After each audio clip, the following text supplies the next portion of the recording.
Hola, ¿qué tal amigos? Bienvenidos a este nuevo episodio de ¿Cuánto nos queda? Que nos toca un miércoles un ratico más temprano, a ver si alcanzamos a ver el partido de la Champions después. Agradecerles a todos por estar por acá, en especial al profe Rayo. Para nosotros es un honor, un gusto, un placer tenerlo por acá para hablar un poquito de economía y mercados, profe Rayo. Nada, encantado y muchas gracias por la invitación. El placer es mío.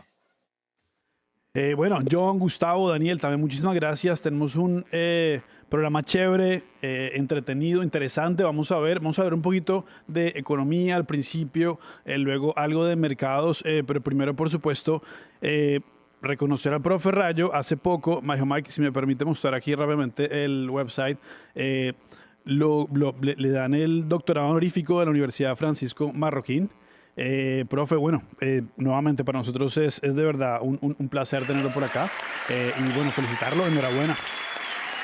Nada, muchas gracias por todos los halagos, pero vamos, que el placer es mío y que estoy encantado de estar con todos vosotros, con Gustavo, con John, con Daniel. Eh, Vamos, y desde luego aprovecho la ocasión, ya que lo habéis sacado, para volver a agradecer a la Universidad Francisco Marroquín el reconocimiento que, bueno, ya he dicho siempre que creo que es un poco temprano, un poco o bastante inmerecido, sobre todo habida cuenta de la lista de todos los que han recibido antes el doctorado honoris causa, pero, pero bueno, aún así, pues muy agradecido, doblemente agradecido, claro. Felicitaciones, felicitaciones. Nada, gracias de nuevo, gracias. Bueno, profe, yo quiero hacerle primero, empezar esta parte del programa con una pregunta que tiene que ver un poco con economía y a ver si aterrizamos un poquito esto de una forma que, digamos, todos podamos entender. Nos toca otra crisis bancaria estadounidense. La gente, expertos, nos explican cómo siguen produciéndose estas crisis, pero hay quienes dicen que los economistas de la escuela austriaca la tienen clara desde hace más de un siglo. Para empezar, entonces podría explicarnos un poco qué es la escuela austriaca. Entiendo que no tiene nada que ver con el país. Y luego, ¿qué hay en la escuela austriaca acerca del dinero, el sistema financiero, los ciclos económicos que podrían darle, me corregirá usted si sí o no, un poder predictivo, dado el contexto en el que estamos hoy en día?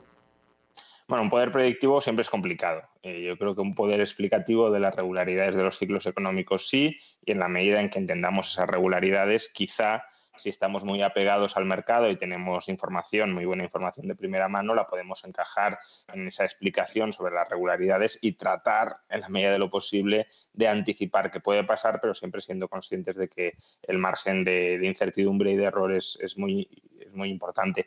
¿Qué es la escuela austríaca? Pues bueno, es una escuela, una tradición de pensamiento económico que surge, podríamos decir, en 1871 en Austria, en el Imperio Austrohúngaro, pero concretamente en Austria, en Viena, de la mano de un economista que se llama Karl Menger, que fue uno de los tres padres de la llamada revolución marginalista.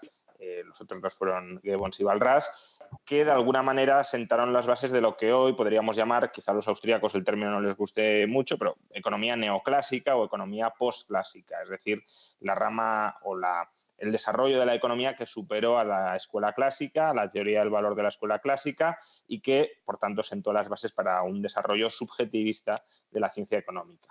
Y bueno, a partir de Karl Menger, que es un economista fantástico, también en temas de dinero, muy recomendable, fueron surgiendo otros economistas, discípulos suyos y discípulos de discípulos, por ejemplo, Eugen von Baber, que fue discípulo directo suyo y ministro de Hacienda en Austria, que desarrolló la teoría del interés dentro de la tradición austríaca y en gran medida también fuera de esta tradición. Y el discípulo más reconocido de von Baber fue Ludwig von Mises, que de alguna manera puede que sea el economista más representativo dentro de la escuela austríaca, el que sistematiza el pensamiento austríaco en un libro que se llama La acción humana, y que desarrolla además las bases de una teoría del ciclo económico que posteriormente expande en mayor medida a un discípulo suyo, Friedrich Hayek, que recibió además el premio Nobel en el año 74 por esto, por su contribución a la teoría al desarrollo de la teoría del ciclo económico. ¿Y qué cuenta esta teoría? Porque esta teoría creo que es tan potente, aunque problemática, pero potente. La gran diferencia desde mi punto de vista de esta teoría del ciclo económico de la escuela austríaca frente al resto, es que intenta hacer una conexión, un diálogo, un estudio conjunto de cómo las descoordinaciones en el ámbito financiero, las descoordinaciones de las decisiones financieras en términos de ahorro y de inversión en el ámbito financiero se trasladan a descoordinaciones en el ámbito real, en la economía real, y cómo además esas descoordinaciones en el ámbito real no se pueden resolver con un chasquido de dedos porque implican malas inversiones a lo largo y ancho de la economía que se materializan en lo que llamamos bienes de capital heterogéneos y difícilmente reconvertibles, es decir, en malas inversiones que una vez hechas ya no se pueden rectificar o convertir en otras cosas. Y eso provoca que durante un tiempo, cuando las descoordinaciones reman en la dirección del sobregasto y de la euforia, experimentemos un boom económico que va asociado a la mala inversión. Y luego, cuando vemos que esas malas inversiones no son sostenibles, no son capaces de satisfacer nuestras necesidades futuras, cuando vemos que hay una descoordinación entre los planes de ahorradores e inversores, pues hay que rehacer todo el entuerto que se ha ido acumulando, pero ese entuerto, como he dicho, no se puede rehacer con facilidad porque los bienes de capital pues no es apretar un botón y cambiarlos de forma. Y bueno, pues eso es el ciclo económico austríaco, ya digo, entremezclar elementos financieros con elementos reales, y por eso creo que es tan potente a la hora de entender las crisis. Otra cuestión, y ya paro aquí porque si no hablo demasiado, otra cuestión es qué entendemos por distorsiones financieras que originan distorsiones reales. Y aquí dentro de la escuela austríaca hay distintas vertientes. Algunos dicen que la banca de reserva fraccionaria, otros decimos que es el descalce de plazos o el deterioro de la liquidez financiera de los agentes. Otros, la falta de banca libre y meramente el hecho de que haya privilegios regulatorios en forma de rescates, bancos centrales y demás, pero que da igual lo que hagan los bancos, que el problema es esos privilegios y si se eliminan esos privilegios todo iría bien. Bueno, hay distintas vertientes o distintas explicaciones de por qué se generan las distorsiones financieras, pero distorsiones financieras entre ahorro e inversión, distorsiones reales, irrevocabilidad de las malas inversiones y, por tanto, travesía por el desierto. Eso sería más o menos el resumen de la teoría austríaca. Profe, entonces, a la luz de lo que nos explica, bueno, hay muchos economistas, analistas que eh, revisando por supuesto la tasa de la Reserva Federal, estamos al 5.25, para algunos no es más que una efeméride que estemos a la misma tasa a la que estuvimos previo a la gran crisis financiera del 2008. Y algunos piensan que lo que hemos visto en estos primeros 5 meses del año es apenas el principio de algo que podría convertirse en una crisis parecida a la del 2008. Entonces yo le quiero preguntar y la pregunta, digamos, luego para todos, para poder entender si les parece a ustedes que es un poco alarmista que esta crisis bancaria regional pueda convertirse en algo como la del 2008 o que estamos viendo apenas la punta del iceberg, como pueden analizar o decir algunos. A ver, todo puede terminar ocurriendo, quiero decir, el futuro no está escrito y todo puede degenerar en algún momento mucho, pero de momento creo que hay una diferencia fundamental entre la crisis actual y la crisis de 2008, y es que la crisis de 2008 o 2007-2008 era fundamentalmente, y además casi desde un principio, una crisis de solvencia, una crisis de impagos de deuda, y la crisis actual es una crisis de liquidez, que puede generar una crisis de solvencia, pero en origen es una crisis de liquidez. Es decir, los bancos regionales no están quebrando porque hayan hecho malas inversiones finales y esas malas inversiones finales se estén impagando.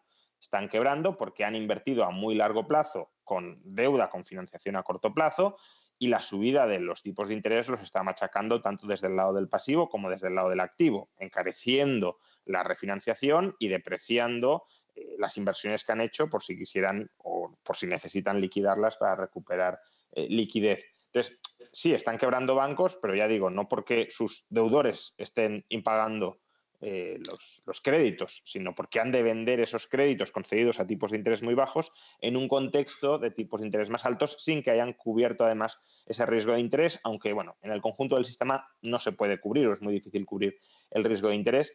Es como pasar un agujero de un lado a otro, pero bueno, eso es otro debate.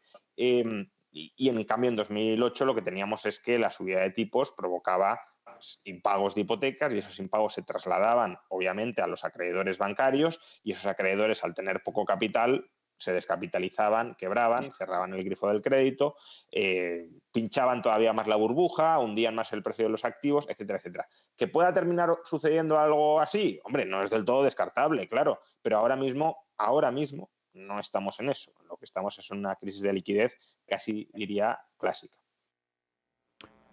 Gustavo, dale.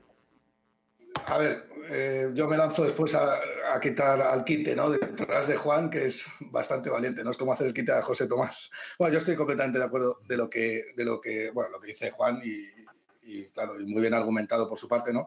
Pero es que además añadiría que los criterios de riesgos de los bancos ahora no son los que eran en el año 2007, en plena burbuja de crédito, ¿no? En aquella época se prestaba contra cualquier tipo de endeudamiento y se financiaba cualquier tipo de operación, ¿no? Yo recuerdo en aquella época que trabajaba como broker en el negocio inmobiliario que se concedían hipotecas al 140% del valor de tasación de la vivienda, con lo cual las garantías no eran garantías, sino que eran unas pseudo garantías o falsas garantías, ¿no? Por no hablar del endeudamiento, ¿no? Cuando el endeudamiento se mide más o menos con un tipo de interés un poco estresado para ver qué pasa si en caso de que suban los tipos de interés, ¿no? Eso ahora está muy bien controlado, ¿no? O al menos los bancos no financian por encima del 80%, sino sin un aval, y por encima de un 35% de endeudamiento no te van a dejar endeudarte, ¿no? Porque el primero que corre el riesgo es el banco. Por tanto, yo creo que hay una distancia muy grande con respecto a cómo estamos en el año 2008. Y por supuesto no estamos en una burbuja de crédito ni por asomo, o al menos así lo entiendo yo, ¿no? Luego, además, estoy de acuerdo con el profesor Rayo en que lo que está pasando no es otra cosa que cuando tú aumentas mucho los tipos de interés, pues se rompen ciertas cosas, ¿no? Y aquellos que en el proceso de coordinación que muy bien ha explicado Juan, que explica la escuela austríaca, pues algunos de ellos pierden, ¿no? Y es aquellos que han hecho una mala praxis, o no mala praxis, sino que no han sabido gestionar bien sus activos, ¿no? Y qué es lo que ha pasado con muchos CEOs o CFOs que yo digo o creo que no han tenido demasiada experiencia, ¿no? Porque se pensaban que íbamos a vivir en un escenario de tipos de interés nulos durante muchos años, es que no han cubierto un riesgo de duración que en el momento en el cual los tipos de interés han subido, pues sus activos, el valor de sus activos han caído y no han podido acudir al mercado a financiarse porque su colateral había caído mucho, ¿no? Con lo cual te podían dar algo de liquidez, pero hasta no lo que la liquidez suficiente que necesitas para cubrir esa caída de los pasivos, ¿no? Con lo cual, yo creo que es normal que cuando subes tipos de interés, algunos actores del mercado que lo han hecho bien terminen por irse, pero ni por asomo estamos en un proceso de ajuste como el que hubo en el año 2008. Dicho lo cual, suscribo lo que dice Juan, no sabemos lo que va a pasar a futuro, pero creo que el escenario es completamente distinto, ¿no?, al que se dio en el año 2008.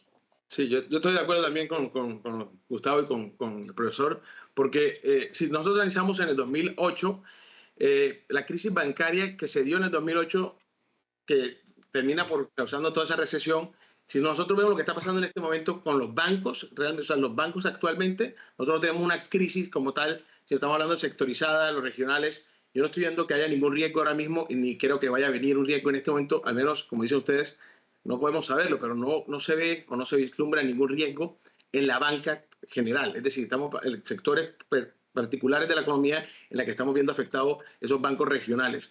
Y, a ver, se subió muy rápido las tasas de interés. Es una de las cosas que se viene diciendo, que algunos de ellos se están defendiendo. Bueno, fue muy rápido y no nos dio tiempo para ajustarnos, pero independientemente, si estás expuesto demasiado a la subida de tasas de interés, y tu negocio estaba respaldándose con estas deudas, obviamente ibas a entrar en algún riesgo y estamos viendo algunas quiebras. Yo creo que es normal, creo que no hemos terminado de ver todas las quiebras regionales, vamos a seguir viendo más en los próximos meses, en mi opinión, pero no creo que esto sea parecido a la crisis del 2008, no creo que estemos entrando en una situación tan compleja en la que vamos a tener una ruptura más grave de la economía en este momento por lo que está pasando con los regionales, no creo que sea el caso. Vale, John, yo te hago una pregunta, agregarle, perdón, a esto, que comentan Gustavo, el profe y Dani. Se habla, por supuesto, del déficit fiscal del Departamento del Tesoro. Si se diera un escenario como el que plantea Dani, que vamos a ver más bancos regionales quebrándose, pero estamos en este contexto de la negociación, del techo de la deuda. donde se está hablando de recorte en gastos y todo lo que tiene que ver con esta falta, digamos, de alguna forma, se habla mucho del backstop en el que se ha convertido en la Reserva Federal, el Tesoro, para el contexto, puede hacerlo un poquito más limitado para que si vemos otros bancos quebrarse, por ahí no veamos ese mismo backstop de parte de la Reserva Federal o del Departamento del Tesoro trabajando en conjunto con FDIC. ¿Cómo ves este contexto puntual en este momento en donde estamos a día y medio y la caja del Departamento del Tesoro está muy cerca de secarse? Vale, bueno, hago un poco la separación. Sí que es verdad, coincido con los compañeros que en 2008 existía la burbuja de crédito, que no existe ahora. Por lo tanto, yo creo que ahora es más, en el fondo, un problema de toma de decisiones sumada a la subida tan rápida de tipos de interés y que ha provocado el descalce de plazos, problemas de liquidez, retiro masivo de depósitos, todo así como una espiral de errores que ha sumado a que esas empresas que no han tomado buenas decisiones por ciertas inversiones pues se han visto más castigadas y esto, bueno, es el libre mercado, es un sector puntual y están sufriendo. Vale, respecto el tema de techo de deuda, lo que en teoría va a vencer. Justo leí hace un momento noticias que están hablando, hoy salía Biden, de hecho estaba haciendo declaraciones hace un momento, que presumiblemente no hay nada aún cerrado, pero que posiblemente este fin de semana, el domingo, dará una declaración y por parte del Congreso McCarthy decía que muy posiblemente tengan que torcerse muchas cosas para que no lleguen a un acuerdo. Con lo cual, esto es a mí ya me lo parecía, pero es una cortina de humo porque pasa cada X tiempo. Solo que ahora que estamos viendo todos los problemas con la banca y la Fed en entredicho y como que sacan este tema, lo alargan un poco más como un chicle para intentar tapar un poco para que no mire a la gente para otros lados como pasa, por ejemplo, en política. Y les viene de perlas que ahora la gente esté acaparando titulares o todos pensando con el techo de deuda. Vaya, yo descarto un escenario sin acuerdo, más viendo cómo están ahora ya ambas partes diciendo que las cosas están avanzadas, no hay un acuerdo cerrado, pero que la cosa está bastante. El tema está que, claro, no haber un acuerdo sería un destrozo bastante épico, aparte de que van a hacer tanto unos como otros, porque ambos necesitan elevar ese techo de deuda, porque la deuda es necesaria para el buen funcionamiento de una economía, ya que prácticamente la totalidad de los intercambios en una economía depende de ello, son promesas de pago. Por lo tanto, el sistema está basado en apalancamiento y en pedir más dinero de lo que tienes. Si encima junto a esto juntas que tienes el poder de reserva mundial como dólar, puedes endeudarte y países terceros necesitan ese colateral de calidad y encima puedes exportar inflación, es un disparate que no renueves el techo de deuda y más que nada es un disparo a los pies. Por lo tanto, yo creo que es más un paripé, una cortina de humo y esto el domingo saldrán diciendo que han llegado a un acuerdo y se va a solucionar más rápido que tarde. Así es como dice John, es una danza política. Esto, o sea, no van a dejar de subir la tasa. No el techo lo suben porque lo suben. Eso, o sea, no hay... Es que yo creo que John lo ha escrito perfectamente, ¿no? Es que además es que Estados Unidos no paga su deuda a ellos, que la paga el resto del mundo porque tiene la capacidad de exportar inflación, con lo cual es absurdo, ¿no? Pero es que además, fíjate que es tan absurdo que es que a la renta variable le ha dado exactamente lo mismo. Es que el Standard & Poor's 500 ni se ha inmutado con respecto al techo de deuda. Sí. Quizá la renta fija se haya estresado un poco más, haya temado un poco más que nada, porque primero es más averso al riesgo y segundo, por regulación, tiene que cubrir ciertas posiciones. Pero la verdad es que la renta variable le ha hecho mucha risa, no fue como otros años. Yo creo que la renta variable ya está curada de espanto con este asunto, ¿no? Y en otros años, pues sí que veíamos que podía afectar, ¿no? Y que había un miedo y una venta puntual o un sell-off de un 10%, ¿no? Como ocurrió en el año 2011 y tal, pero yo creo que ya está más que superado, ¿no? Por parte de los accionistas. Sí, bueno, profe. Al final es un tema político, quiero decir que si llegan o no llegan a un acuerdo, ellos sabrán, pero todos ellos son parte del establishment y por tanto, bueno, o casi todos ellos son parte del establishment y no parece que ninguno quiera volar el establishment, que es lo que sucedería si no se renovara el techo de deuda. Por tanto, bueno, es un tema político, ya digo, extraeconómico, pero que afecta o podría afectar a la economía, pero no lo ha parecido en ningún momento, aunque sí es verdad que ha habido quizá frente a otros momentos pasados mayor gesticulación y mayor grado de amenazas o de planteamiento de alternativas, ¿no? Se ha empezado a hablar de manera más o menos seria de la moneda de platino del $1 trillón, cosa que hasta ahora era una especie de tabú y ya se ha colocado encima de la mesa, aunque sea para descartarlo, pero desde luego se ha mencionado, se ha valorado, el propio Biden habló de ello. Y bueno, por tanto parece que cada uno de los bandos como que va tensando un poquito más la negociación, pero que al final se termina llegando a un acuerdo porque a nadie le interesa no llegar, claro. Profe, están repartiendo el pastel.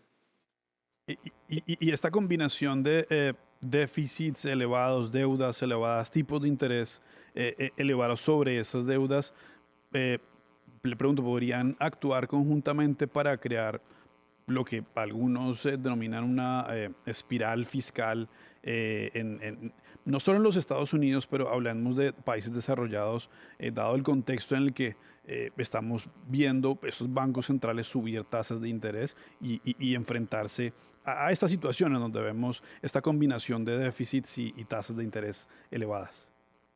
Sí, ese es un riesgo. Es decir, si tú mantienes tipos de interés muy altos con endeudamiento público muy alto, paradójicamente esa política monetaria puede terminar siendo inflacionista porque al final el Estado, el Tesoro, el Gobierno no termina de cuadrar las cuentas nunca y por tanto lo que hace es emitir nueva deuda para refinanciar la deuda que va venciendo. Y es una deuda que cada vez es mayor porque los tipos de interés son cada vez más altos. Y claro, una emisión alocada creciente de deuda, que es básicamente Argentina, ¿no? Pues eso te termina generando una inflación importante. De ahí que para controlar la inflación sean necesarias, al menos a medio o largo plazo, dos cosas. Una política monetaria en línea con la lucha contra la inflación, es decir, que no alimente un sobreendeudamiento privado que tensione el gasto agregado y, por tanto, la inflación. Y, por otro, un déficit público no disparatado que no tensione igualmente o no cebe igualmente el gasto agregado desde el lado del sector público, sin tensionar, por tanto, los precios, y que no genere una espiral, como decías, fiscal de sobreendeudamiento con tipos de interés crecientes, mayor endeudamiento y, si lo queremos, una especie de insolvencia sobrevenida del sector público que únicamente se restituye o únicamente se sanea con tasas de inflación muy altas. Es un poco, Dani, la discusión en este momento en algunos países de Latinoamérica, el profe lo decía, Argentina, también en Colombia, ¿no? Chile, todo lo que tiene que ver con gasto público y niveles elevados de inflación. Es algo muy complicado en este momento de manejar, sobre todo por los países, digamos, emergentes o en desarrollo.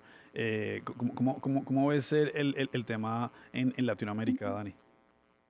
Bueno, yo la verdad es que en Latinoamérica va a ser más muy complicado porque si aparte de que ya tienen una deuda alta y la situación actual en la economía, por ejemplo, de países como Argentina, por ejemplo, yo estoy siguiendo muy de cerca lo que está haciendo Milei, no sé si el panel lo conoce, pero es un político que está tratando de lanzarse, también sabe mucho de economía y está proponiendo la dolarización, por ejemplo, en Argentina. Esa es su propuesta en este momento. Obviamente que hay que ser, como decía el profesor Rayo, en mi opinión, bajarle a los gastos públicos lo que más se pueda, tratar de poner una política de gasto que tenga que ver o que trate de ayudar en ese sentido con la situación de la economía, tratar de que se alinee, digamos, con la lucha contra la inflación, porque el gasto desmedido, la impresión indiscriminada de dinero va a generar más y más inflación siempre, y a más deuda, mayor deuda, mayor deuda, mayor inflación, y entonces vas a tener una espiral, como decías tú, de problemas que no vas a poder resolver. Yo creo que para Latinoamérica va a ser más complicado. Estados Unidos podría ayudarse mucho mejor en ese sentido, pero en nuestros países va a tener que tomar una decisión. En el caso de Argentina, en mi opinión, creo que está acertada la dolarización. Creo que va a ser muy complicado salir del hueco en este momento con su propia moneda.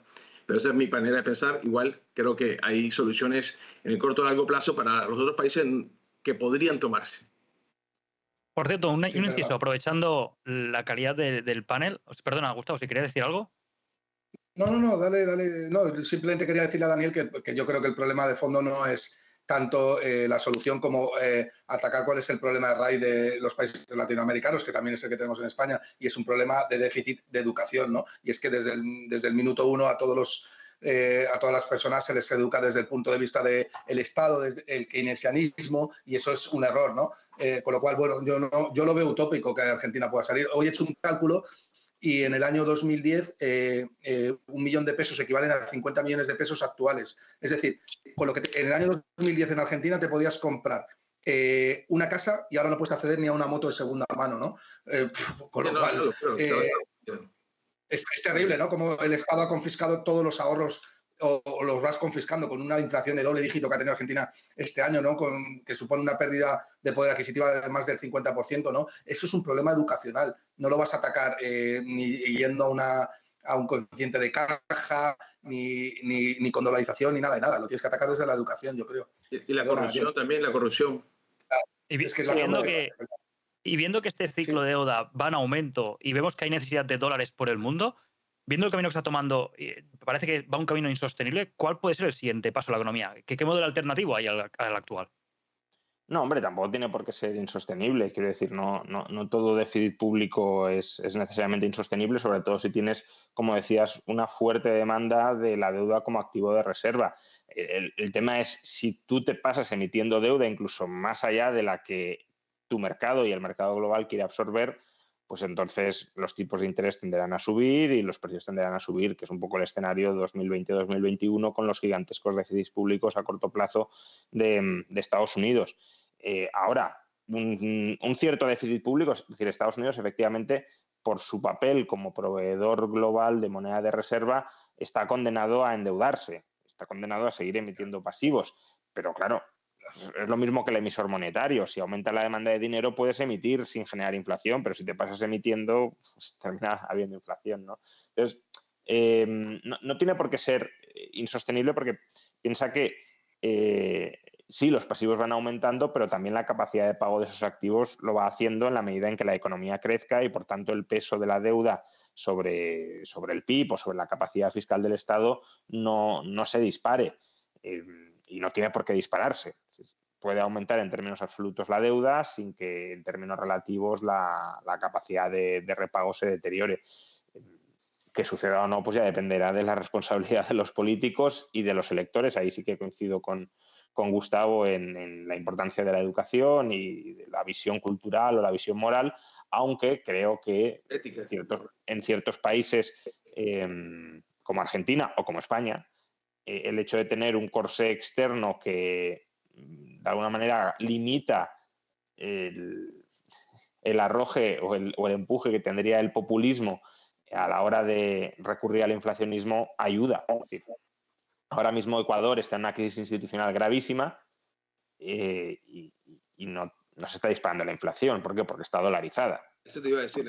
Y porque, por tanto, por lamentable que sea el establishment, no puede hacer locuras.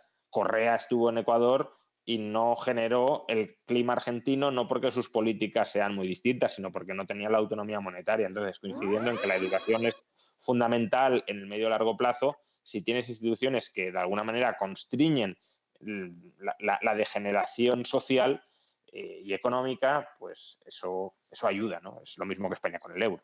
Pero entonces, Juan, les hago una pregunta, discúlpame, pero les hago una pregunta entonces, sí. Teniendo en cuenta lo que acaba de decir el profesor, ¿la dolarización entonces podría ser una solución a este tipo de situaciones donde la educación es muy baja, donde la corrupción es muy alta, donde el gasto es desmedido?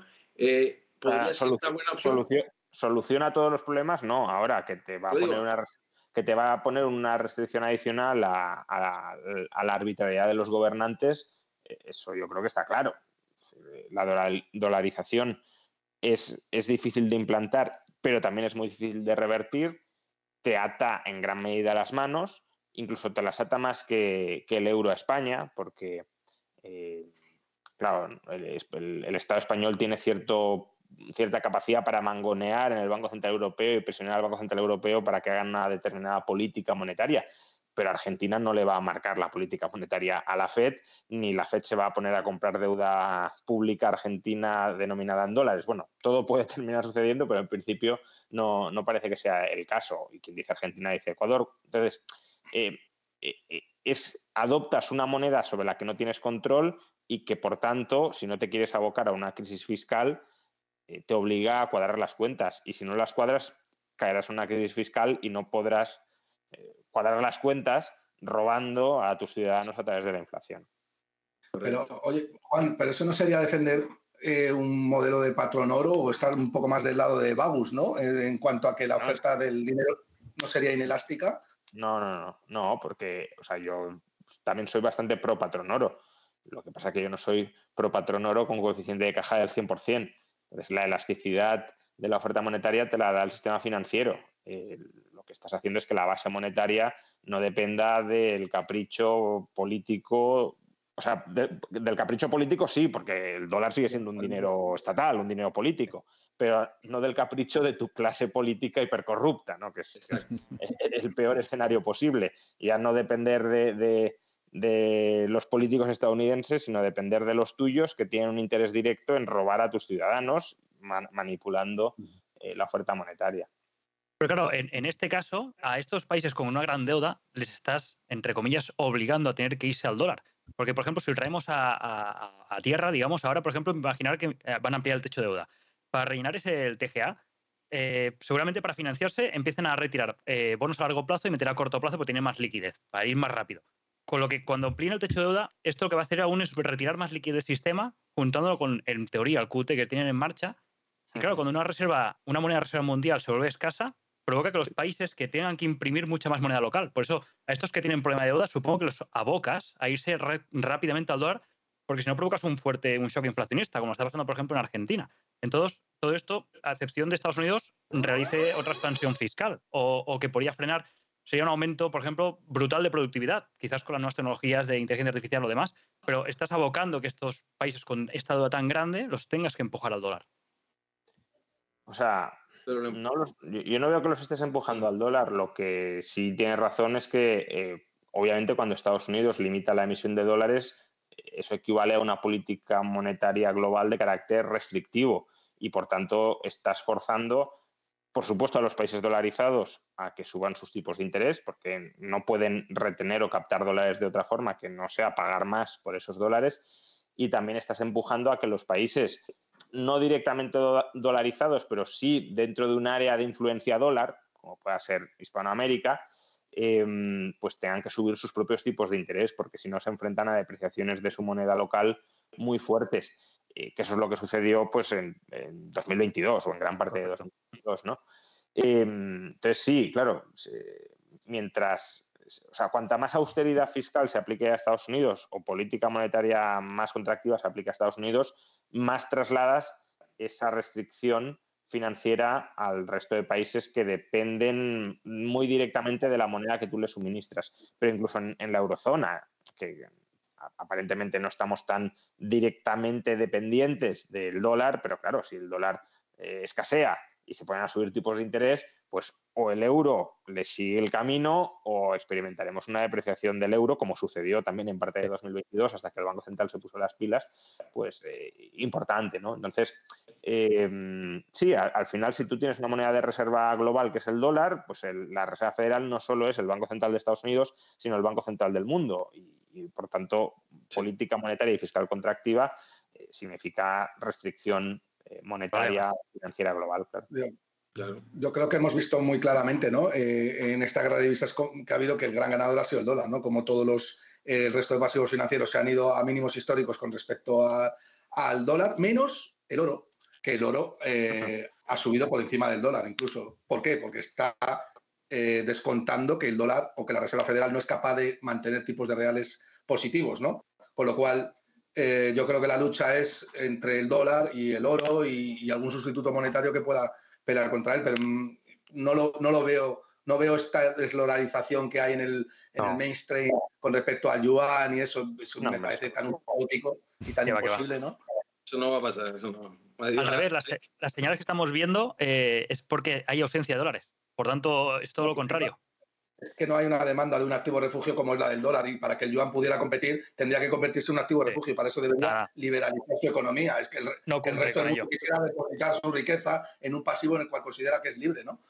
Bueno, y China tendría que querer endeudarse mucho, que tampoco parece que sea el caso, ¿no? Entonces... Yo quería contarle, John, que cuando preguntaba si los países estaban, Estados Unidos o la política estaban empujando a los países a adoptar el dólar, pero también hay que ver que es que los mismos países, sobre todo en Latinoamérica, donde tenemos tanta corrupción, son los mismos gobernantes los que empujan a sus ciudadanos hacia el dólar, robándoles el poder adquisitivo en la impresión tan alta de dinero que hacen todo el tiempo. Entonces, obviamente, y ese fenómeno se está viendo no solamente en Argentina, también lo estamos viendo en Venezuela, y además de eso se han vuelto muy populares también las criptomonedas en esos países por esa misma razón. Están tratando de salirse de alguna forma de la estafa que está convirtiéndose en la moneda de ellos. Correcto. Ahora, les hago una pregunta, profe. Mucho se habla de los CBDCs precisamente a raíz de esta discusión Ujú. sobre sistema financiero, política monetaria, y mucho se ha hablado acerca del potencial peligro que puede tener para digamos, la privacidad del usuario, elementos de control y demás. Pero yo quisiera empezar, antes de hablar de esos elementos que han sido, digamos, ampliamente discutidos, entender un poco qué es qué solución o qué potencial pueden traer las CBDCs al sistema financiero internacional. ¿Por qué se está hablando tanto en este momento de las CBDCs? Bueno, porque ha surgido un desarrollo tecnológico como ha sido el blockchain y entonces están intentando adaptar el dinero. El dinero al final es una tecnología, pues lo están intentando adaptar a estas nuevas tecnologías para de alguna manera no quedar desfasados. El problema es que tampoco tendría por qué haber una urgencia muy clara a implantar nada de todo esto porque, digamos, no hay claramente una fuerte demanda por parte de ningún agente para acumular dólares en este formato, dólares, euros o cualquier otra divisa. Es decir, no es una ventaja competitiva ahora mismo muy fuerte frente a las formas tradicionales de dinero. Que se estudie en términos teóricos cómo adaptar el dinero a esta nueva tecnología, pues tiene sentido.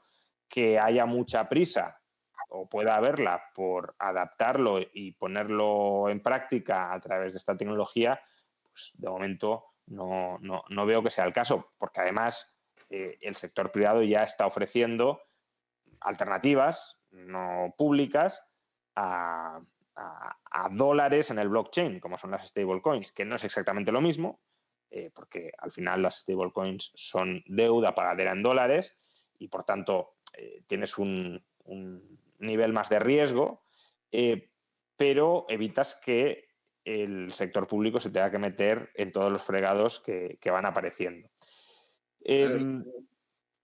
Sí, no sé si. No, decía, entonces, ¿por qué ciertos economistas tienen prisa o aparentan tener prisa por implantar este tipo de dinero? Pues porque les permitiría hacer políticas monetarias que ahora mismo son más complicadas de hacer.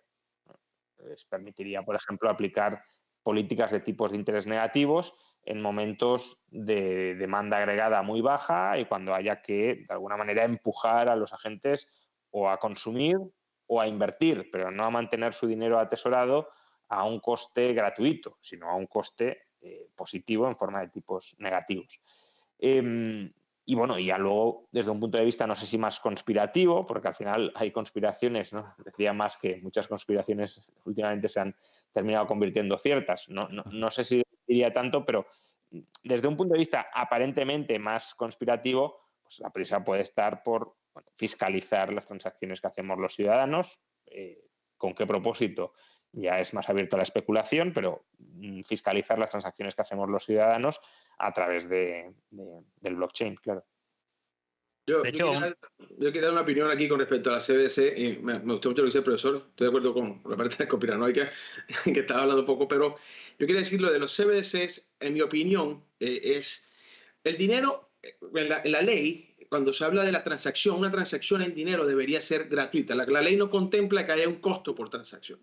Es decir, si yo tengo un billete y te lo doy a ti, no me cuesta nada darte ese billete, ¿de acuerdo? Nosotros vivimos en un mundo digital en este momento. Y lo que se está beneficiando de las transacciones digitales son el sector privado, con los bancos. Entonces, es una obligación, en mi opinión, del Estado, darnos una forma de transacción digital gratuita. Y esa forma digital gratuita yo creo que puede ser la CBDC. Y en ese sentido nosotros evitaríamos el intermediario que es el banco. Ahora, el banco va a seguir funcionando en muchas formas, pero los bancos en este momento cumplen la función de ser, es decir, todas las transacciones que nosotros hacemos por internet estamos pagándole a un intermediario. Y Sí, el gobierno, sí. Sí, pero o sea, lo que dices es cierto y es parte de la justificación que se articula, es decir, ofrecer una infraestructura pública gratuita como es el dinero, pero no perdamos de vista que no es gratuito, es decir, lo pagan los contribuyentes, con lo cual la cuestión es hasta qué punto esa infraestructura monetaria hay que socializar el coste entre todos o hay que internalizar el coste entre aquellos que la utilizan y recurren a ella. Sí, Pero correcto. yo ahí, Pero, pero estamos hablando de que en este momento la cantidad de personas que utilizan el dinero a nivel digital, es decir, los pagos, transacciones, tarjetas de crédito, ¿cuántas personas pagan en efectivo en este momento? Creo que muy pocas, ¿no? Todos estamos utilizando algún medio digital. Sí, de hecho hay un movimiento para volver a pagar en efectivo. Exacto. Entonces, ¿qué pasa? Que ahora si nos dan una forma de transacción, ahora, emitir estas monedas tiene un costo, el costo de mantener los servidores y la red funcionando tiene un costo. Es decir, vamos a seguir teniendo un costo como lo tenemos la impresión de dinero. Pero en la transacción podríamos bajar los costos mucho más o inclusive ponerlos gratuitos y evitar que nos cobre la banca este tipo de transacciones. Ahora, otra ventaja que tiene también es que tú puedes acceder a tu dinero sin ninguna restricción. Bueno, a ver, depende de qué restricción te ponga. Ya venimos ahora con las conspiraciones, el gobierno al uso de la CBDC, pero por ejemplo, si yo quiero hacer un pago en otro país en este momento con mi tarjeta de crédito, muchas veces el banco me dice, no puedes pagar ahí, o te bloqueo la cuenta por algún motivo u otro motivo, tienen algunas restricciones, no aceptamos American Express, no aceptamos Mastercard. Yo que tengo tanto tiempo en el tema de las blockchain, la criptomoneda, puedo decir que yo le veo los beneficios, aunque también veo una parte negativa y es la cantidad de control que pueden poner en el dinero. Es decir, pueden saber mucho más de lo que tú haces con el billete o el físico. Pueden saber lo que tú compras, pueden saber en qué te lo gastaste, pueden rastrearte hasta el último minuto y pueden bloquearte si tienen la opción en su red de bloquearte el dinero en un segundo. Entonces hay unos riesgos adicionales. Daniel y Juan, y yo no sé, a ver si me podéis a mí ayudar. Si el 97% de todas las transacciones ya se hacen con dinero digital, ¿no? A través de los depósitos bancarios, que es quien expande la oferta monetaria, son los bancos.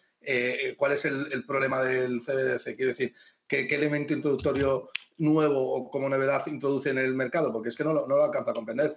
Dice, no es que van a digitalizar la moneda, pero si el 97% de las transacciones son apuntes contables ya. Sí, lo único que estaríamos viendo es privatizando el negocio, ¿no? Ahora mismo es privado o desprivatizándolo. Es todo eso. Yo realmente... lo que dice Daniel es que ese 97% tendería a hacerse con la moneda digital del Banco Central y no a través de los depósitos bancarios. Lo que pasa que, bueno, hay que decir que muchas propuestas de la CBDC que hemos conocido hasta la fecha, por ejemplo, la de la Reserva Federal mismamente, no aspiran a eso. Es decir, esa puede ser una aspiración de máximos, pero no es, de momento no se está pensando en eso, porque además eso implicaría otro problema, y es cuando uno demanda un pasivo, sea un pasivo bancario o en este caso la CBDC de la Reserva Federal, está dando financiación. Eso es un activo a través del cual tú canalizas financiación. Con los depósitos tú canalizas la financiación hacia los préstamos que da el banco. Pero claro, con la CBDC, ¿a quién financias? Pues estarías financiando a la Reserva Federal. ¿Y la Reserva Federal qué hace con esa financiación? Pues la tendría que repartir por la economía. Y claro, la Reserva Federal es capaz de centralizar todo el crédito que reciben todos los ciudadanos de Estados Unidos. Voy a pedir una hipoteca a la Reserva Federal, ¿me va a poder evaluar el riesgo? No, entonces no tienen infraestructura en absoluto para hacer esto. Exacto, probablemente tampoco para manejar los pagos entre agentes, pero ya como intermediario financiero no la tienen. Entonces, si aspiras a reemplazar gran parte de los pagos que decía Gustavo digitales en forma de depósitos por pagos en CBDCs, es que tienes que hacer la contraparte de ser el proveedor nacional del crédito, y eso yo creo que es peligrosísimo. A nivel estructural tiene que venir un cambio gigantesco, pero es el camino es hacia donde se está dirigiendo en este momento. La tecnología es hacia el dinero digital. Ahora, ¿quién va a recibir ese depósito? Por ejemplo, las DeFis utilizan esas monedas, las reciben como reserva para darte un interés y la utilizan para hacer préstamos en este momento. Se está creando una nueva banca con las criptomonedas. Obviamente que viene un cambio estructural y gigantesco, estoy de acuerdo, pero no necesariamente le estás dando el crédito porque de todas formas la Reserva Federal es la que emite todo el dinero de todas formas en este momento. Dani, y también le das crédito. Y para preguntarles a Dani y John, y luego para entender un poquito más tu opinión, de donde ha habido mucha más resistencia, es desde el espacio de criptomonedas. El senador Ted Cruz introduce un proyecto de ley para bloquear a la Reserva Federal de adoptar esta moneda digital de Banco Central. parece que hay como un claro, digamos, una clara contraparte del espacio de, Dani, lo mencionabas, de DeFi frente a este posible movimiento de los bancos centrales. Entonces, digamos, esta es un poco la otra cara, que hay mucha, digamos, una voz clara de no permitir esta evolución para permitirle al espacio cripto que siga evolucionando. Es algo así, digamos, es la narrativa de esta manera que el espacio el cripto mundo, el cripto espacio necesita seguir desarrollando sin tener, digamos, este ruido o esta presión detrás de los bancos centrales globales para adaptar esta moneda digital. Bueno, es que precisamente dentro de Estados Unidos ya hay voces confrontadas porque tienen el problema ese de que no tienen un marco regulatorio claro, porque no se aclaran, no lo especifican bien y estamos viendo, como comentas tú, en Texas con Ted Cruz, en Florida con Ron DeSantis, gente que está contraria a las CBDCs, también están contraria a cómo están ahogando un poco el sector cripto, porque realmente en Estados Unidos un porcentaje muy alto de todos los inversores en proyectos, en DeFi y en demás, son de Estados Unidos, nacen allí y tienen que irse, se están mudando a Bahamas, a Bermudas, a Dubái, a todos sitios, porque dicen es que no hay un marco regulatorio claro. Establecer un marco regulatorio y nos estableceremos allí, porque precisamente no da la sensación que quieran avanzar hacia esa dirección. Y en el caso de las CBDCs, yo sigo pensando que ese modelo ya existía o querían implementarlo en 2009 para evitar problemas parecidos a los actuales, lo que ya pasó en aquel momento. Lo único que entonces no existía esa tecnología, que es lo que permite ahora un rastreo y un mayor control. Está claro que las CBDCs, pues sí, el sistema económico actual se sustenta en emitir deuda y actualmente está bajo control de los bancos comerciales, no está en el Banco Central. Y de esta forma solucionaría esto porque eliminaría en parte el intermediario, le otorgaría el poder o el control real de la política monetaria y el poder inyectar directamente dinero en la economía. Sí que es verdad que tendría muchos problemas, como comenta el profesor Rayo, pero le daría ese acceso directo no solo con reservas, sino directamente de la economía. También puede ser una moneda que puede ser modificada según necesidades, como en una crisis económica, por ejemplo. Si te hace falta modificarla, incentivar la demanda, pues puedes hacerlo con ese tipo de arquitectura que tiene la moneda. También te otorga estabilidad financiera, ya que ofrece un depósito de valor digital seguro, porque detrás está el mismísimo Banco Central y aquí no hay riesgo de contraparte. Evitarías la fuga de depósitos que está pasando ahora, por ejemplo, en bancos regionales. Es más transparente, es más rastreable, lo que les facilita el seguimiento de transacciones de cara a venderlo para evitar actividades ilegales. Sí que es totalmente controlable y ahí es donde está el problema. Que sí que puedes evitar corridas bancarias porque puedes bloquear el dinero de la gente, puedes decir dónde meterlo, evitas ciertos problemas, pero ahí está el gran problema, que es que estamos viendo que todo gira en torno al control. Y eso es la gran queja, que todo eso surge desde cimientos de economistas, desde criptoentusiastas, desde gente que invierte, es decir, es que está todo, si os fijáis, detrás enfocado hacia el control. Entonces mi pregunta es, ¿cómo van a poder implementar algo así? ¿Cómo lo van a hacer atractivo? Pues bueno, primero quiero que somos un porcentaje muy pequeño de gente que realmente conoce lo que hay detrás de una CBDC. Y pueden hacer condiciones atractivas a nivel de beneficios económicos, de interés, beneficios hipotecarios, que suframos, o a lo mejor que suframos una situación de inflación descontrolada y larga en el tiempo, o un aumento de desconfianza con lo que está pasando, por ejemplo, con los depósitos del bancarios y la gente huye de los bancos. Yo creo que pueden montar una situación perfecta para vender bien el producto, pero está claro que sigo diciendo lo mismo, está todo girando en torno al control. Pero hay una cosa que yo me pregunto, John, si eliminamos los bancos privados, que son los que expanden la oferta monetaria, entonces estaríamos otorgando todo el monopolio del poder al Banco Central, con lo cual el político sería capaz de generar inflación a discreción.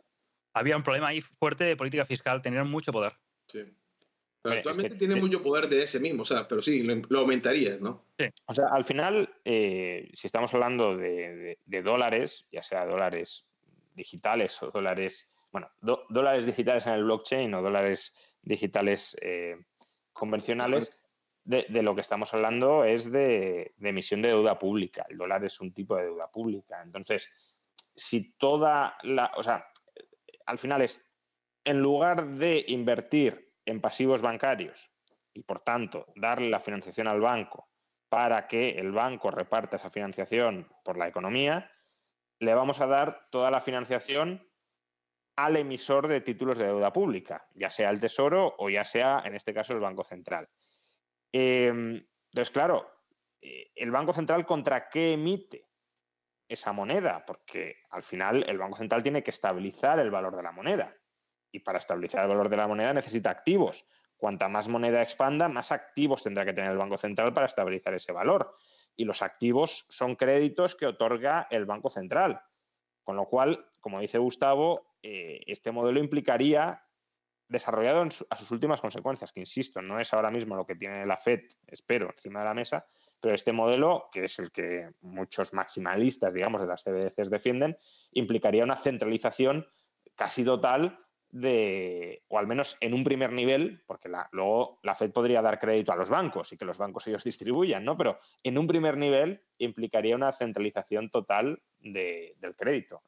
Y eso es peligroso tanto en términos políticos, de poder que van a tener los burócratas o los políticos, cuanto económico. Es decir, los funcionarios, los burócratas de la Reserva Federal serían capaces de manejar todo el crédito nacional de una manera eficiente y competitiva si además, como decía John, pues no pueden experimentar grandes pérdidas, o si las experimentan, esas pérdidas están socializadas y por tanto no tienen tampoco un incentivo muy fuerte a evitar perder porque tienen cubiertas, ya digo, las pérdidas que puedan tener. Pues hombre, creo que es un escenario con problemas de información y incentivos muy serios para terminar no haciendo las cosas bien. Correcto. Es que fijaos una cosa, es que se puede liar, obviamente, que va a ser un cambio muy estructural muy grande. Pero ahora mismo los bancos pueden decidir si crear depósitos o no hacerlos, al margen de que el Banco Central le dote de muchísimas reservas. Y hemos visto cómo el Banco Central ha dotado de muchas reservas y los bancos no se ha expandido la oferta monetaria. Con lo cual, ahí tenemos, digamos que está el riesgo diversificado, el riesgo del monopolista. Pero si concentramos todo ese poder en un solo Banco Central, entonces estaríamos hablando como una estatalización, ¿no?, total del monopolio de la moneda fiat, que nos empobrecerían a discreción. Es terrible, pero claro, ¿qué diferencia habría si no llega a tener ese poder respecto a ahora, como comentaba Gustavo, que el 90 y pico % ya es digital? Si realmente no cogen ese poder, ¿para qué las quieren? Si realmente sería más o menos lo mismo que hay ahora. Yo creo que van enfocados a poder llegar a decir ellos cuando les interesa inyectar o no en la economía real, cosa que ahora, con ese intermediario, quizás a veces no tienen los resultados que ellos quieren. Sí, puede ser. También puede ser que yo creo que la FED va un poco más por ahí, tratar de crear una moneda específica para mayoristas de los mercados financieros. Es decir, una especie de cuenta de depósito que ahora solo tienen los bancos adscritos al sistema de la Reserva Federal y que puedan también manejar otros operadores del sistema financiero como los propios dealers o los fondos monetarios, de manera que tengan acceso a la FED, no solo los bancos, sino también otros agentes elegidos o seleccionados, pero no necesariamente que el gran público tenga acceso a esta moneda o no como reemplazo a los depósitos bancarios actuales. Pero ya digo, el plan más maximalista de la CBDC sí es que haya una sustitución total de los depósitos bancarios por esta moneda emitida por el Banco Central. Bueno, pasando a un tema que tiene que ver, por supuesto, con esto, y es el de la inflación. La inflación siendo el tema del 2022, estamos al final de la temporada de reportes de beneficios empresariales en los Estados Unidos, y un tema que ha resurgido recientemente en la medida tradicional que tiene que ver con cómo las compañías, particularmente en los Estados Unidos, retailers, han podido hacerle, digamos, el quite o han podido ajustar sus márgenes, dado los niveles de inflación, ajustando los precios, recortando gastos, y lo que le ha permitido, en teoría, dicen algunos, que esta temporada de reportes trimestrales sea mucho mejor a la esperada. Y se habla de este greedflation, de esta, para algunos, esta capacidad entonces de las compañías de tener ese poder para pricear las cosas en los mercados. Preguntarte primero qué tan cierto hay detrás de que hay una buena proporción de los niveles de inflación que ha sido por las corporaciones ajustando los niveles de precios y no simplemente, no simplemente, pero por otros factores que explican los niveles de inflación que hemos visto a nivel global. No, la subida de beneficios empresariales puede ser una consecuencia de la inflación, pero no es una causa de la inflación. La causa de la inflación es el exceso de gasto nominal dentro de la economía en relación con la capacidad de esa economía para aumentar la oferta de bienes. Si hubiese habido un incremento muy fuerte del gasto nominal y eso hubiese dado lugar a un incremento igualmente fuerte de la producción, no habría habido inflación. Pero no ha sido así. Que en algunos casos pueda haber sectores que tengan poder de mercado, es decir, sectores monopolistas, y aprovechando su poder de mercado no hayan aumentado la oferta todo lo que la podrían haber aumentado y eso haya generado inflación y beneficios monopolísticos, bueno, puede ser en algunos sectores, y ahí la cuestión sería liberalizar esos sectores. Pero que en términos generalizados sea así es altísimamente improbable. Ahora, ¿qué sucede? Que si tú aumentas mucho el gasto agregado y suben los precios porque la producción no aumenta, claro, si suben los precios, ahí hay un conflicto distributivo, si lo quieres llamar así. Es decir, esa subida de precios, ¿quién se la va a quedar? Si se la queda el trabajador, pues los salarios tienen que subir tanto o más que los precios. Si los salarios suben menos que los precios, pues entonces lo que tendrás, obviamente estoy hablando en términos globales, porque también tienes costes importados, pero si obviamos las importaciones en el sentido de que las importaciones también se descomponen en beneficios y salarios, pues al final lo que tendrás es que si los salarios reales caen en un clima inflacionista, los beneficios tenderán a subir. Pero la subida de beneficios es una consecuencia de la inflación, o es una de las posibles consecuencias de la inflación en un entorno en el que ha habido inflación y los salarios reales han subido menos, o los salarios nominales han subido menos que los precios y, por tanto, los salarios reales han caído. Que es el caso actual. Es el caso actual. No, pero además es en lo que están pendientes los inversores, ¿no? Los inversores ahora mismo están pendientes de que el Standard & Poor's 500 sea capaz de generar beneficios reales y no beneficios nominales, ¿no? O que las empresas sean capaces de generar eso, ¿no? De hecho, está cotizando ahora a un PER 23, ¿no? A 23 veces los beneficios nominales que generan las empresas, ¿no? Y yo creo que lo que está cotizando el Standard & Poor's 500 no es otra cosa que un PER 20 del año que viene o del año 2025, ¿no? Que es lo que yo creo que está diciendo, ¿no? Porque mucha gente hay preocupada, ¿no?, en el mercado, que dice, no, es que la renta fija está cotizando una recesión y la renta variable no. Y yo no entiendo muy bien ese argumento, ¿no? Porque si realmente actualmente el Standard & Poor's 500 está cotizando también tipos de interés reales positivos, en el mismo sentido que la renta fija, y además con un spread de un 1 o 1,5% por encima de la renta fija, porque si coges el Standard & Poor's 500 del año que viene, o sea, el PER del año que viene, el Standard & Poor's 500, que es lo que está cotizando el mercado, más o menos estás obteniendo un 5 o un 6% de rentabilidad contra un forward de inflación de un 2% el año que viene, es decir, un 4%. Y la renta fija te está diciendo que el bono a 10 años te está pagando un 3,5, luego un 1,5, con lo cual esa descoordinación de la que habla mucho el mainstream entre renta fija y renta variable yo no la estoy viendo tan claramente, ¿no? Gustavo, aprovecho entonces para preguntarte, esta semana han salido retailers, compañías a publicar sus reportes trimestrales. Home Depot dice que no pinta bien lo que ven para el segundo semestre. Target, y bueno, mañana sale Walmart. ¿Qué tanto de señal te puede dar estas publicaciones frente a la salud de la economía? Porque venimos hablando de esta inminente recesión y que muchos esperaba que se viera reflejado en el primer trimestre de 2023, pero parece que se está aplazando, digamos, esa llegada de esa inminente recesión. Es que yo creo, Kevin, que de nuevo creo que hay un error instalado en el mercado. Yo lo que no termino de ver es que el mercado ya ha recogido esa recesión.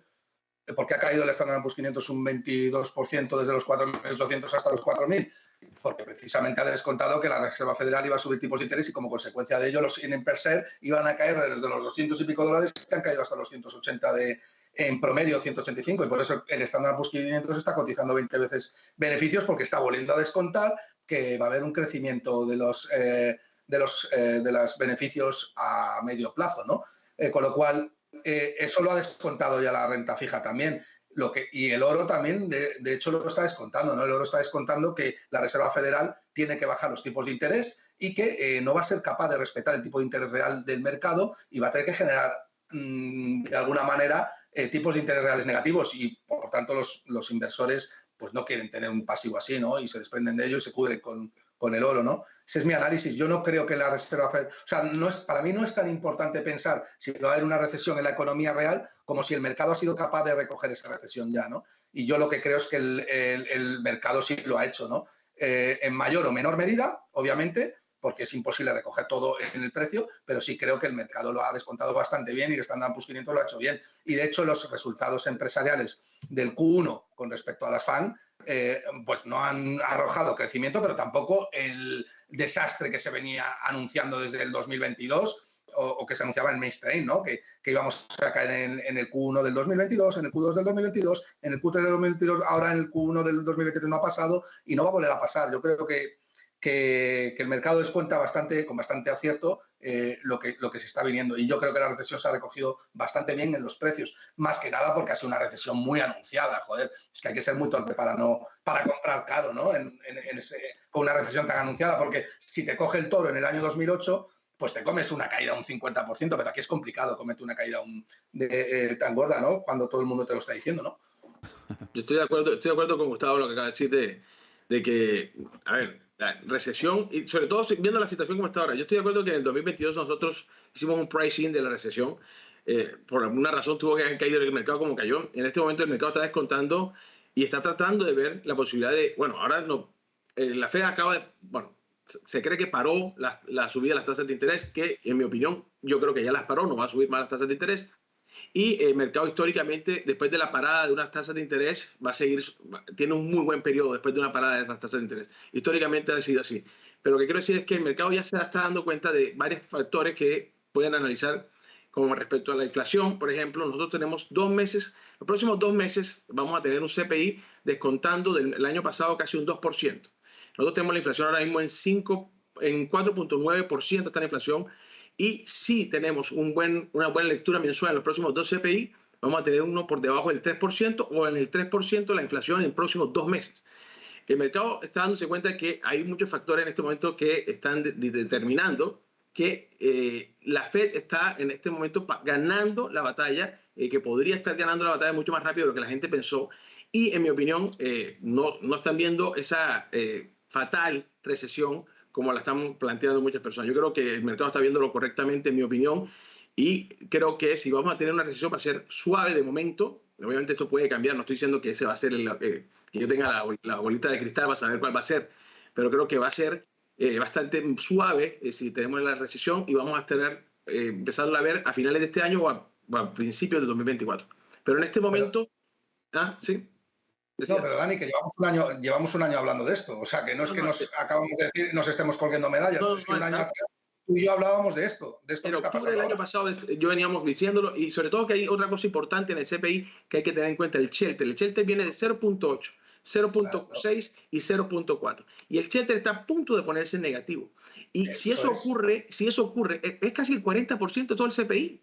Si eso ocurre, vamos a tener una inflación negativa en las próximas lecturas mensuales. Y si eso llega a darse con 2%, porque ya son 2%, que no es que yo esté diciéndolo, sino que el anualizado se van a quitar 2% en las próximas 2 lecturas. 0.9 y 1.2 en las próximas 2 lecturas. Vamos a tener una inflación por debajo del 3%. El objetivo de la Fed es 2%. Para mí ya frenaron y el mercado va a reaccionar positivo a la frene, pero no solo eso, sino que con el frene de la Fed, este mes, mayo, ¿cómo ustedes han visto el petróleo este mes? El petróleo estaba muy por debajo de los precios. Cuando tuvimos un petróleo similar a este, tuvimos una lectura de 0.1% mensual, sin contar con el shelter. Yo creo que la energía y el shelter, este próximo CPI nos va a traer un mayo bastante deflacionario, y a eso suma el 0.9% que quitamos del mes pasado. Creo que vamos a tener una lectura que le va a dar pie a la Fed para no subir más, lo que va a hacer que el mercado tome esto como una buena señal, en mi opinión, porque va a determinar que la Fed cae. Ahora, vamos a mantenernos aquí arriba restrictivamente en los 5.25% por quizás algún tiempo, pero también estoy de acuerdo con que el mercado predice o proyecta un corte de las tasas de interés este mismo año. Mira, referente a esto, para darnos un poco de imagen distinta, coincido con lo de la inflación que comentáis, coincido que el 2024-25 seguramente el SP esté descontando el PER de aquellos años, pero yo os voy a mostrar la imagen que veo yo el día a día cuando me pego los mercados en la fontanería de mercado.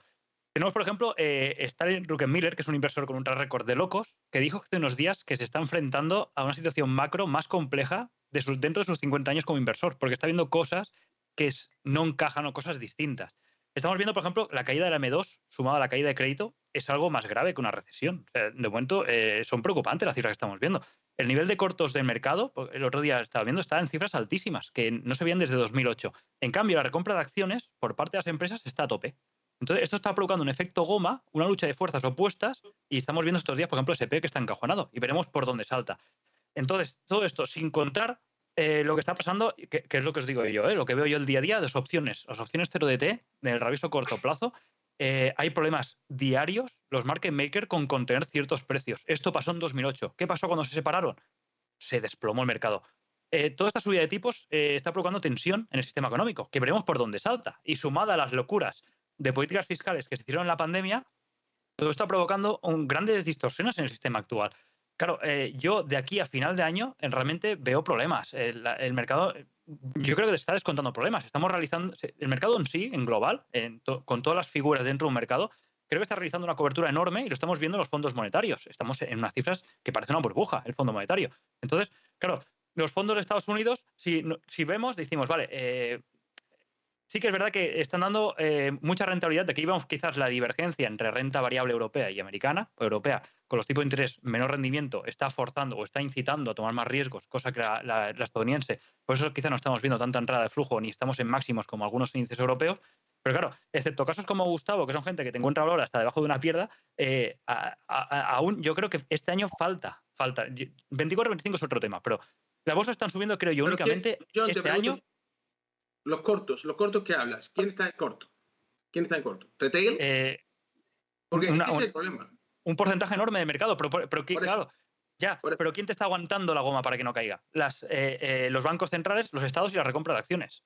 Por ejemplo, lo comentabas antes de la OPEP, está recortando la inyección de barril, pero, por ejemplo, la OPEP que comentabas antes está recortando inyecciones de barril, pero no lo hace para plantar cara a Estados Unidos. Lo hace porque descuenta un descenso de la demanda muy fuerte. La OPEP ya recortó. No, es que están recortando por la demanda. Claro, ellos es lo tienen que mantener los precios altos y yo espero que van a recortar nuevamente. Pero yo creo que realmente la Fed va a bajar los tipos porque va a romper algo y fuerte. Porque yo estoy viendo cosas muy raras en los mercados derivados y en la fontanería de mercado. La OPEP en su momento ya recortó el petróleo hasta 3 ocasiones en 2008 y el precio bajó de 130 hacia los 30 y pico. Con lo cual creo que es más un problema global que no solo de Estados Unidos, que está saliendo a la luz las distorsiones que está provocando todos estos cambios que hemos visto esta última época. Y aparte de esto, los bancos centrales están perdiendo la autoridad, el respeto y sobre todo el control. Por eso creo que vamos a un modelo de concentración bancaria con todo lo que está usando el tema de bancos regionales y ya le podemos sumar los proyectos que hay por detrás de las CBDCs. Pero que lo curioso de la situación actual, y es a donde quiero llegar, por eso veo los índices como los veo, sobre todo los americanos, es que estamos frente a unos bancos centrales encubiertos con nombres que es de Apple, Amazon, Google, Microsoft, que con las herramientas de la recompra de acciones están generando una situación similar a un QE y están haciendo contrapartida a las políticas monetarias del QT. Y el tema está que como los mercados no se mueven, se está viendo unas fuertes presiones en los market makers en el mercado de derivados. Y eso, por tanto, ahora mismo estoy viendo yo un mercado, 2023, perdón, un mercado sin rumbo, nervioso y sin una buena base sólida donde sostenerse, ya que hay un mercado lateral y parece más artificial que no real. No digo el medio o largo plazo, como comenta Gustavo, sino ahora mismo lo veo más artificial. Y con el problema de que cada vez asoma, y yo creo que el coco de que saldrá en el armario es que asoma ya la cabeza, son los problemas de liquidez que hay fuera del sistema de la Fed, el que no controla la Fed. Y eso es donde yo creo que va a provocar una contracción de crédito brutal. Y los problemas yo creo que van a saltar por ahí, por el sistema euro-dólar que no controla la Fed. A ver, la quiebra de los bancos regionales es un QT o sea, de casi, mejor dicho, eso es como subir 1% las tasas de interés. Lo que pasó con los bancos. Bueno, dale, Gustavo. No, digo que hay una cosa que está muy instalada también, el tema de los buybacks o la recompra de acciones. El otro día salió, porque es que Europa está en máximos históricos. El otro día sacó un informe el Banco Central Europeo, que está muy bien, por cierto, y decía que prácticamente las recompras de acciones no habían influenciado en los precios, en las valoraciones actuales. Y no, en Europa no, porque el tipo de rendimiento no son tan atractivos como aquí como Estados Unidos, perdón. Pero que luego vamos a ver que recomprar acciones no es otra cosa que devolver la financiación al accionista, que el empresario o el CEO la empresa está incurriendo en un riesgo cuando está recomprando una acción. Lo que está haciendo es invertir en su propia acción porque descuenta flujos de caja mayores a futuro. O sea, tampoco veo que es solo lo podamos trasladar como algo negativo, ¿no? Recomprar acciones es siempre y en todo momento algo bueno, salvo que haya mala praxis. Salvo que haya mala praxis. No es negativo, pero sí que hace una función de contrapartida a una retirada de liquidez en mercado. Porque como te están aguantando los precios, lo están aguantando. Eso es lo que me refería. Bueno, pero tú cuando le compras una acción, lo que estás haciendo es dar liquidez. Porque estás retirando la acción del mercado y devolviendo la financiación al accionista. Pues es un QE dentro de las acciones. Estás aportando liquidez.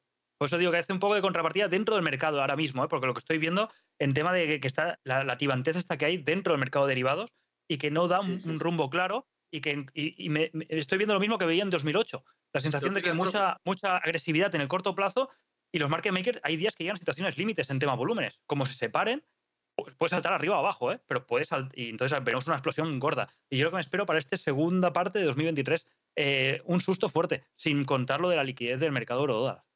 O sea, yo sin estar en... Las compras no lo veo porque no veo ninguna parte, ahí no veo que la contrapartida distorsione el riesgo por ningún lado. Si tú compras equity y lo vendes, bueno, estás asumiendo un riesgo natural. Lo que sí que te puedo comprar es que una QE puede generar inflación o distorsión del riesgo, pero en un buyback no lo veo.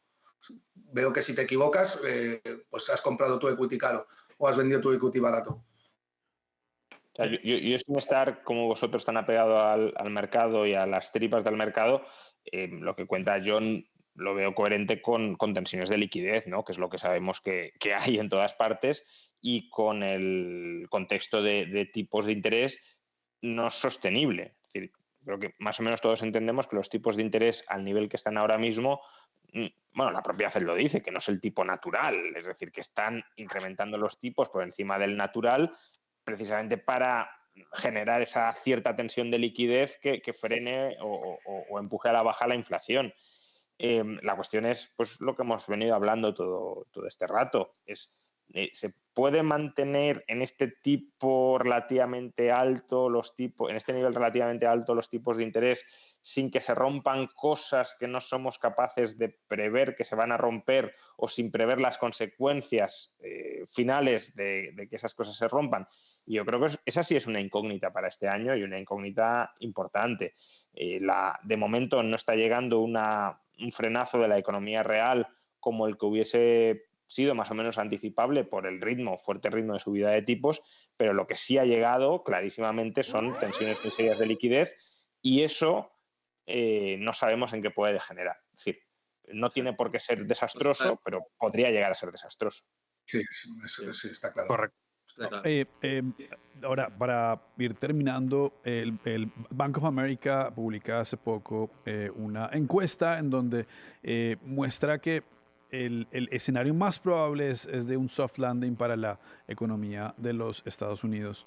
Y bueno, también tienes esos mensajes de grandes inversionistas, como lo mencionaba John Druckenmiller, Warren Buffett, Charlie Munger también lo mencionan después de la Junta de Accionistas anual, que ven una economía para el segundo semestre también difícil. Ese escenario se vuelve ahora como el base, un aterrizaje suave para la economía en los Estados Unidos. No sé qué piensas, Dani. De acuerdo a los datos, lo macro, la inflación, cómo viene, el rezago de este tipo de data, ¿cómo lo ves? No, yo pienso que la soft landing es estrecharla un poquito. Creo que quizás vamos a tener una recesión, pero la veo leve. Si tú ves los datos, por ejemplo, de los earnings, nosotros venimos en 12 meses seguidos de contracción en los earnings. Eso te dice que al menos en los earnings vamos viendo que la economía viene prácticamente en recesión. Ahora, desde el punto de vista de los earnings, yo creo que vamos a poder hacer las cosas mucho mejor de lo que muchos están pensando si la Fed toma a tiempo la decisión de empezar a cortar las tasas de interés. El problema va a ser el timing, porque aquí es donde se complica todo, porque si empieza a hacerlo muy temprano, que la inflación vuelva a subir es jaque mate. Entonces, él no puede permitirse eso, pero hacerlo muy tarde puede causar una recesión grave, romper algo grave. Entonces, ahí es donde va a estar el timing de la Fed. Creo que todo le queda a Powell. Yo creo que si él ve cerca la inflación a su objetivo, podría empezar a mermar un poco. Él nos ha dicho, en una de las minutas nos dijo que en 12 meses esperaban las tasas de interés en 4.25%. O sea que en teoría ya está diciéndonos que va a cortar 1% de aquí a 12 meses. Creo que eso podría aumentar un poco más, dependiendo con lo que él vea. Obviamente que es data dependiente, pero yo creo que es posible todavía un soft landing. Creo que estrechándolo un poco posiblemente, pero más posible sería para mí una recesión leve y que ya el precio está en el mercado. Posiblemente vamos a tener un mercado que no se resienta tanto. Yo veo ganancias de 2 dígitos este año. Gustavo, Pero, esta es la, sí, esta es la, esta es la foto, sí. Mike, esta es la foto que hemos tenido durante esos 5 meses, ya vamos cerrando trimestre, semestre, donde hemos visto el sector tecnológico, el Nasdaq, QQQ, cerca de un 20%, luego el Standard & Poor's y el Russell. Esta divergencia, eso sin hablar de nombres en específico, compañías como Nvidia, Apple, que acumulan un 100% de ganancia en lo corrido de 2023. Para el segundo semestre de este año, ¿crees que esta foto se va a mantener? ¿Qué oportunidades ves de cara al segundo semestre? ¿Cómo podrían cerrarse de alguna forma estas divergencias? ¿Cómo ves el sector tecnológico en relación a el Standard & Poor's? Ahí le podía agregar también el Dow Jones, el índice industrial, que está cerca a estar flat en lo corrido del año.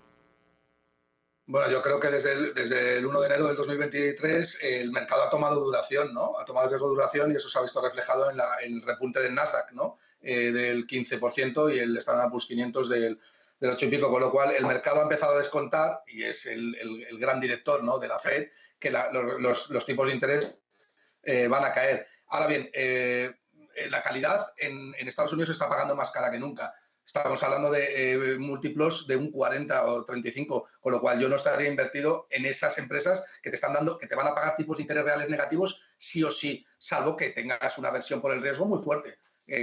Si quieres ir a hallar valor, tienes que irte a las empresas que más penalizadas estén por el ciclo económico, que no son otras que las small caps, obviamente, o el sector consumo en UCA, en United Kingdom, o el sector automovilístico, o las mineras de oro que no están recogiendo el precio de las $2.000 por onza y que además se va a mantener ahí un tiempo, ¿no? Entonces, yo no estaría en el sector tecnológico asumiendo un riesgo de duración muy alto, ¿no? Cuando sabes que la Reserva Federal como poco va a mantener los tipos de interés al 2,5%, que es lo que está recogiendo el forward de inflación, ¿no? Así que si quieres ir a por valor, tienes que ir a lo que más penalizado está por el ciclo y que además sabes que son problemas coyunturales, ¿no? Y que la convergencia entre precio y valor se va a dar más tarde o más temprano. Pero nunca pagaría menos 2, menos 3% por estar invertido en Microsoft, en Apple o incluso en Google o en Meta, ¿no? Porque me parece que eso no es buscar o hallar valor, eso es simplemente meter tu riqueza para eso me compro oro, ¿no? O en una empresa, ¿no? O si eres Warren Buffett y no te queda más remedio que tienes mucha liquidez y necesitas darle beta a tu rendimiento, sobre todo cuando llevas un 20% contra un 20% en 40 y tantos años y no te quieres cargar tu performance, pues entonces sí te compras Apple, ¿no? Pero como inversor particular me iría lo que más penalizado está por el ciclo económico y ahora vuelve a estar penalizado el value investing, ¿no? Con respecto al growth, ¿no? Y hace un año sí que hubiera comprado growth sin pensármelo. John, ¿qué ves de cara al segundo semestre? Esta foto, ¿cómo la ves evolucionando? Bueno, totalmente lo que comenta Gustavo, o sea, poco que añadir. En ese aspecto es tal cual. Si unas empresas que descuentan recorte de la Fed solo pueden empeorar, porque si la pausa se alarga, ese descuento ya no es real. Por tanto, y en caso que se descuente realmente los tipos, de modo que prevén estas empresas, ya está descontado en precio. Por tanto, me iría realmente a buscar las pequeñas, lo que ha comentado, small caps, sobre todo muy castigadas, sectores que realmente por ciclo económico les toca a lo mejor tener un buen primer Q1 como era el defensivo y totalmente fue lo opuesto. Por tanto, ahora seguramente hay muchos sectores defensivos con grandes oportunidades. Aparte de esto, ya siempre lo hemos hablado, toda cartera tiene que tener oro, Bitcoin. También hay, ahora mismo se puede hacer bastante rotación entre bonos de corto y larga duración en cuando empiece la bajada. Aparte de esto, y puedes empezar a mirar a otros mercados, pero ahora mismo, justo lo que ha dicho Gustavo, es dónde está la parte fuerte. Sí que es verdad que estas tecnológicas se han beneficiado en parte, un porcentaje solamente por su parte de valor refugio cuando pasó todo de la banca, han traído refugio con empresas grandes y sólidas, mucha gente ha focalizado en esas empresas. También un poco la narrativa de inteligencia artificial también ha empujado mucho a gente que prácticamente se ha metido por el tema de De hecho, hoy miraba una estadística, un porcentaje alto de esa subida del triple Q es en parte por tecnológicas que están trabajando e invirtiendo en inteligencia artificial. Por lo tanto, yo creo que ahora mismo eso está en hype, está en la parte alta, y si buscara rendimiento no me iría a buscarlo ahí, me iría buscando sector solamente muy castigado. Nvidia está en all-time high, creo, o cerca de all-time high. Es una locura. Sí. Profe Rayo, no sé si usted invierte y que está viendo en el mercado, no sé, europeo, americano. No voy a opinar después de que hayáis hablado vosotros porque no procede meter aquí el cazo incorrectamente. Vale.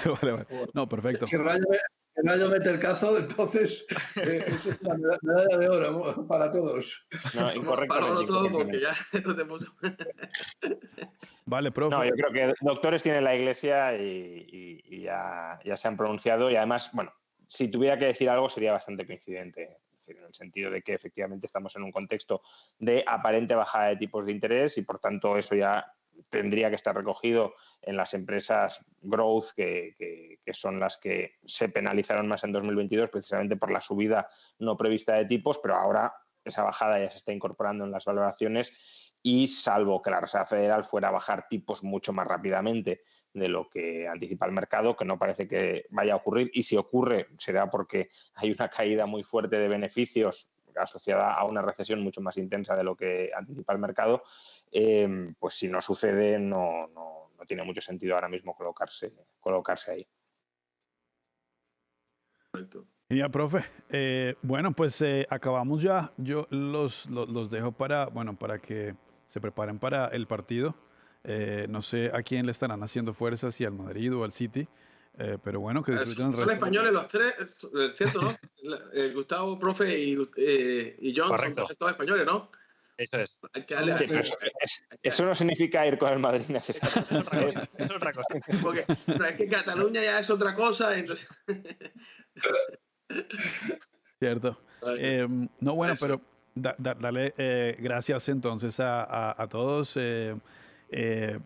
Seguimos recibiendo preguntas para hacer este programa, por supuesto, fácil, entretenido, que la gente, por supuesto, pueda sacar ideas, pueda entender mejor este contexto en el que nos encontramos 2022, 2023. Para muchos que se han sumado al mundo de inversiones, lo macro ha cobrado enorme relevancia y pues tener, por supuesto, este panel con tanto peso a todos nos alegra y por supuesto nos encantaría seguir manteniendo estos espacios con este nivel. Al profe Rayo no me canso de agradecerle y pues como siempre pues un honor, muchísimas gracias, de verdad. Nada, muchísimas gracias a vosotros y nada, hasta otra. Dale. Gracias. Bueno, Vale, un abrazo a todos. Gracias. Un placer compartir este panel. Chao, chao. Chao, amigos.